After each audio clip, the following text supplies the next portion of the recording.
Pemirsa, kasus warga Karangasem yang terjangkit virus COVID-19 terus melonjak belakangan ini. 2 hari berturut-turut Bumi Lahar mencatatkan adanya penambahan 7 kasus warga yang terkonfirmasi positif COVID-19. Dengan tambahan tersebut, kini keseluruhan jumlah kasus positif COVID-19 menjadi 54 orang. Tugas Percepatan Penanganan COVID-19 Kabupaten Karangasem, I Gusti Bagus Putra Pertama, mengatakan sejak 2 hari belakangan ini Karangasem terus menambah kasus warga positif COVID-19. Untuk 2 kasus tersebut merupakan kasus transmisi lokal, kedua kasus ini ditemukan di Desa Kertabuana, Kecamatan Sideman.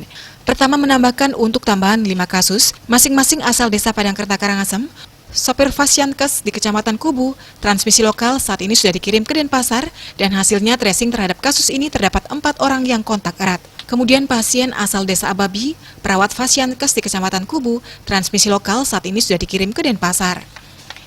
Hasil tracing terdapat 3 orang yang kontak erat. Pasien asal Desa Batu Ringgit, cleaning service Fasyankes di Kecamatan Kubu, transmisi lokal dan sudah dikirim ke Denpasar. Hasil tracing didapatkan 4 orang yang kontak erat. Pasien asal Desa Sukadana, bidang Fasyankes di Kecamatan Kubu, transmisi lokal saat ini sudah dikirim ke Denpasar, dan tracing didapatkan 15 orang yang kontak erat, dan pasien asal Tiangar Barat, perawat Fasyankes di Kecamatan Kubu, transmisi lokal, saat ini sudah dikirim ke Denpasar dan hasil tracing didapatkan 2 orang yang kontak erat. Rencananya akan dilanjutkan rapid test terhadap orang-orang yang sempat diajak kontak erat dengan pasien. Pada Jumat 26 Juni telah dilakukan rapid test terhadap 49 OTG dari kontak erat dengan 2 kasus positif di Desa Kertabuana Sideman. Hasilnya 48 non-reaktif dan 1 reaktif, dan dengan tambahan kasus ini maka warga yang positif COVID-19 menjadi 59 orang. Bali Pos melaporkan.